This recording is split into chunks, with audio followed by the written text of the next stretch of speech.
Frankie. GV Balita Express. GV Balita Express. Mga may init na bagong balita. Mga balitang dapat mong malaman ngayong umaga. GV Balita Express. GV Balita Express. Mga balitang kinalap ng buong puwersa ng GV 99.9 Batangas. GV Balita Express. GV Balita Express. Mga balita sa loob at labas ng Timog Katagalugan. GV Balita Express. GV Balita Express. Narito na ang GV Balita Express.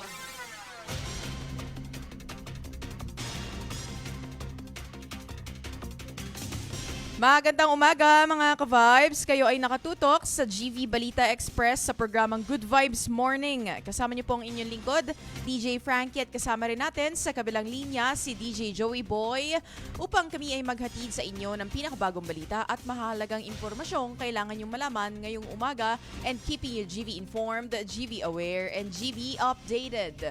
Muli, ito po ang GV Balita Express. oras natin ngayon, 6:34 AM on the clock, Philippine Standard Time. At hatid sa atin ng RightMed. Dahil gusto ng RightMed na gumaling kayo. At dako na tayo sa ating headlines balita. ICC nag-utos ng panibagong health check kay Duterte bago ang posibleng paglilitis. Senador Cheese Escudero naharap sa plunder at graft complaints.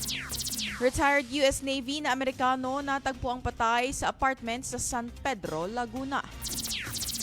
Bagyong Jangmi, posibleng lumakas bilang typhoon habang papalapit sa Philippine Area of Responsibility. At ako na tayo sa ating detalye ng balita. Umpisahan natin.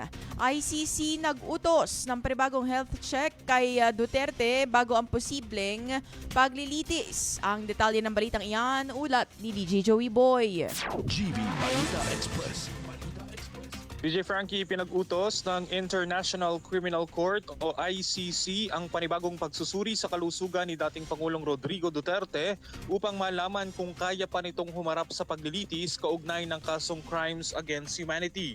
Sa unang status conference na isinagawa nitong Miyerkules, sinabi ni ICC Trial Chamber 3 Judge Joanna Corner na muling susuriin ng mga eksperto ang kondisyon ng dating Pangulo matapos maghain ng mosyon ang kanyang kampo.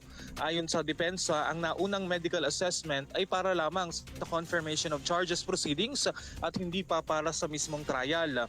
Dahil dito, posible umanong agad na magpalabas ng bagong kautusan ang hukuman upang makakuha ng updated medical record tungkol sa kalusugan ng dating Pangulo. Bunsod dito, ipinagpaliban muna ng ICC ang pagtatakda ng eksaktong petsa ng pagsisimula ng paglilitis.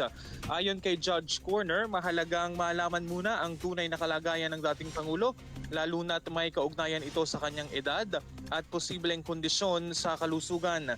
Tinalakay rin sa status conference ang iba pang usapin kabilang ang pre-trial deadlines, pagsusumite ng ebidensya, paggamit ng mga wika sa paglilitis at disclosure obligations ng magkabilang panig. Sa ngayon, nais ng ICC prosecution na simulan ang trial sa Nobyembre at 30, habang sa Setyembre naman ang nais ng legal representative ng mga biktima.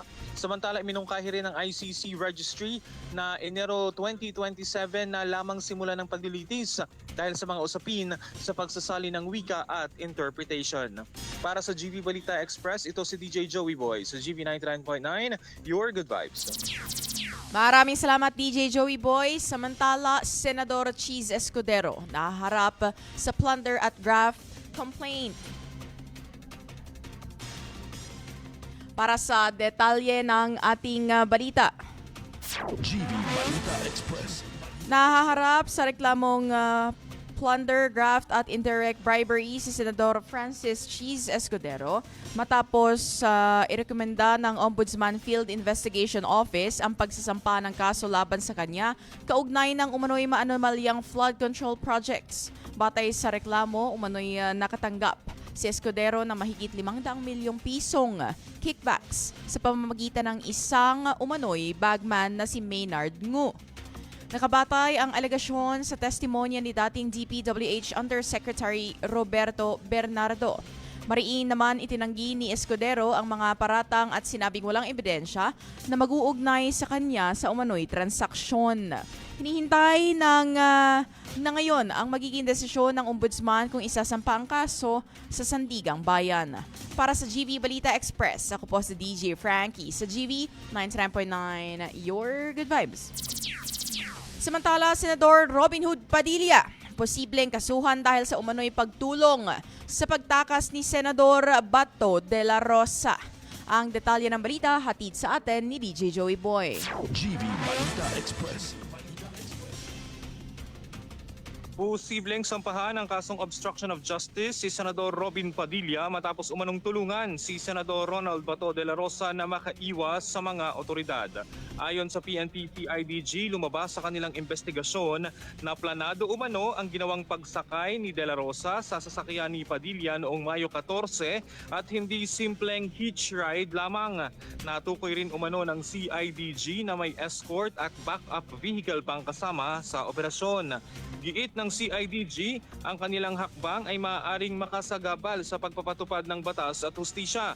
Nauna namang sinabi ni Padilla na nakisabay lamang sa kanya si De La Rosa dahil wala itong sariling sasakyan noong mga oras na iyon. Para sa GV Balita Express, ito si DJ Joey Boy sa GV 99.9, Your Good Vibes. Pasadahan naman natin ang mga balitang lokal, mga ka-vibes. Retired US Navy na Amerikano natagpo ang patay sa apartment sa San Pedro, Laguna. Para sa detalye ng balita, GV Balita Express. patay na nang matagpuan ng isang American citizen sa loob ng apartment ng kanyang Pinay live-in partner sa San Pedro City, Laguna nitong Martes ng umaga. Kinilala ang biktima na si John Charles Doe Hamel, 78 anyos na retiradong US Navy at residente ng California, USA. Ayon sa kanyang partner na si Regine Simblante, tinawag niya ang Amerikano para mag-almusal bandang alas 8 ng umaga ngunit hindi ito tumugon. Kaya agad niya itong sinilip sa kwarto at nadiskubring wala ng buhay. Humingi naman agad siya ng tulong sa barangay upang maisugod sa ospital ang biktima ngunit inideklarang dead on arrival. Lumabas sa investigasyon na may iniindang kondisyong medikal ang Amerikano at sumasailalim sa maintenance medication. Nakikipag-undayan na rin ang mga otoridad ng US Embassy para sa tamang disposisyon ng labi ng biktima. Para sa GV Balita Express, ako po si DJ Frankie sa GV 99.9, Your Good Vibes. At 54 wanted persons timbog sa 24 oras na manhunt ng PRO Calabarzon. Nasa kabilang linya pa rin, DJ Joey Boy para sa detalye ng balita. DJ Joey Boy, ibalita mo. GV Balita Express. Mga ka-vibes, arestado nga ang 54 na wanted persons sa magkakahiwalay na operasyon ng Police Regional Office Calabarzon sa loob lamang niya ng 24 oras. Kabilang sa mga nadakip ang 24 na most wanted person at 30 iba pang wanted individuals na nahaharap sa iba't ibang kasong kriminal. Ayon sa PRO Calabarzon, naging matagumpay ang operasyon dahil sa pinaigting na intelligence-driven operations at koordinasyon ng iba't ibang police units sa rehiyon. Binigyang diin ni Regional Director Police Brigadier General Hansen Marantan na magpapatuloy ang agresibong kampanya laban sa mga kriminal upang matiyak na walang lalabag sa batas ang makapagtatago sa Calabarzon Region. Kasalukuyan ang nasa kustodiya ng mga operating units ang mga naarestong individual para sa kaukulang dokumentasyon at disposisyon. Para sa GV Balita Express, ito si DJ Joey Boy sa GV 99.9, Your Good Vibes. Sa pagpapatuloy ng ating mga balita, isang truck nasunog sa Batangas Port.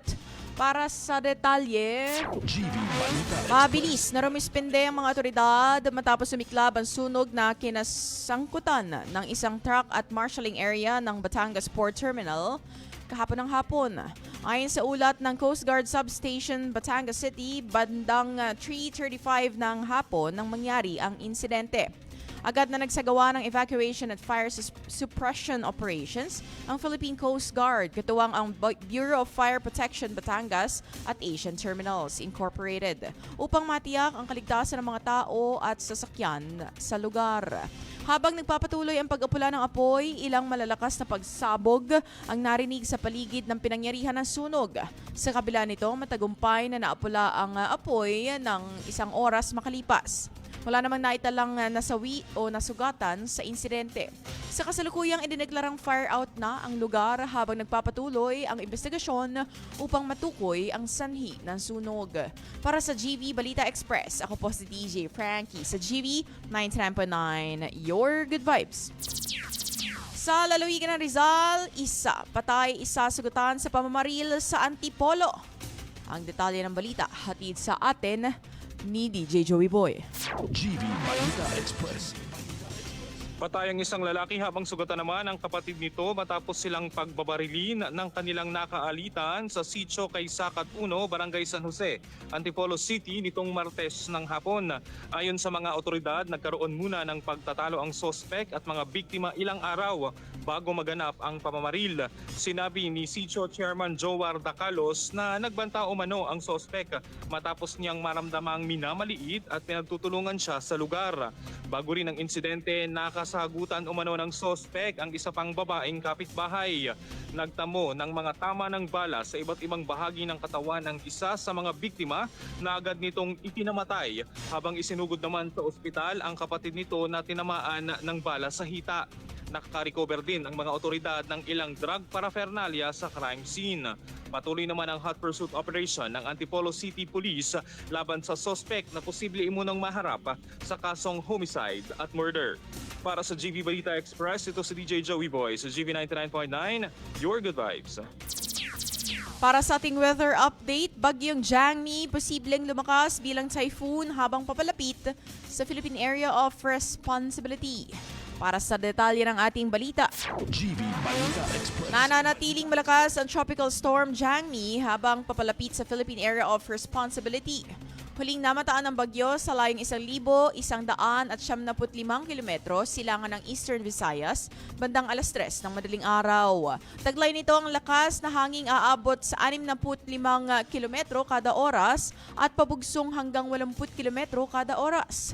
Kumikilos ito sa pahilagang kanluran sa bilis na 20 kilometro kada oras at inaasahang papasok sa PAR sa Huwebes ng gabi o Biyernes ng umaga kung saang tatawagin itong bagyong Domeng. Ayon sa Pag-asa, posible pang lumakas ang bagyo at maging isang typhoon pagsapit ng Sabado. Bagamat mababa ang posibilidad na tumama ito sa lupa, pinag-iingat pa rin ang mga nasa baybayin ng Northern Luzon dahil sa inaasahang maalong karagatan at posibleng gale warning ngayong weekend.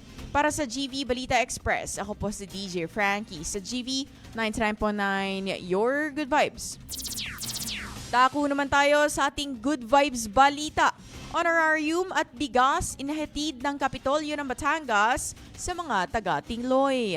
Para sa detalye ng ating Good Vibes Balita, ihahatid ni DJ Joey Boy. GV Balita Express. DJ Frankie, mga ka-vibes, patuloy nga ang paghahatid ng serbisyo ng pamahalaang panlalawigan ng Batangas hanggang sa mga isla matapos maihatid nga dito sa Islang Bayan ng Tingloy ang honorarium para sa mga volunteer workers at sectoral group. Ipinamahagi nitong Mayo 25 ang first at second quarter honorarium bilang pagkilala sa kanilang ambag sa paghahatid ng serbisyo sa mga komunidad sa lalawigan. Kasabay nito, ipinagpapatuloy rin ng pamahalaang panlalawigan ang implementasyon ng programang Bawat Bayan Makikinabang kung saan muling namahagi ng tig sa 10 kilong bigas ang mga benepisyaryo sa nasabing bayan. Live mula dito sa Tingloy, Batangas para sa GV Balita Express, ito si DJ Joey Boy sa GV 99.9, Your Good Vibes. Maraming salamat DJ Joey Boy at binabati natin ang magandang umaga mga Tingloy, Batangas. At yan ang kabuuan ng ating balita hatid sa atin ng Lipa Medics Medical Center. You may follow them on their Facebook page, Lipa Medics Medical Center, their Instagram at Lipa Medics Medical Center, and you may check out their website, lipamedics.com. 6:48 a.m. on the clock, Philippine Standard Time. My name is DJ Frankie at nakasama natin nasa Tingloy, Batangas, DJ Joey Boy, keeping us GV informed, GV aware, and GV updated. Manatiling nakatutok sa GV 99.9, Your Good Vibes. GV Balita Express. GV Balita Express. Mga may init na Magandang umaga po balita, sa lahat na mga balitang nanonood sa dapat ating mong malaman Facebook ngayong live umaga. stream. GV Pwede rin po Balita kayong Express, makinig GV sa aming Balita online Express, streaming mga at meron balitang doong live kinalap ng chat. buong Just puwersa type in your ng browser GV99.9 GV999.live at tunghayan na manood anytime, anywhere. Magandang umaga po and God bless you all. Katagalugan.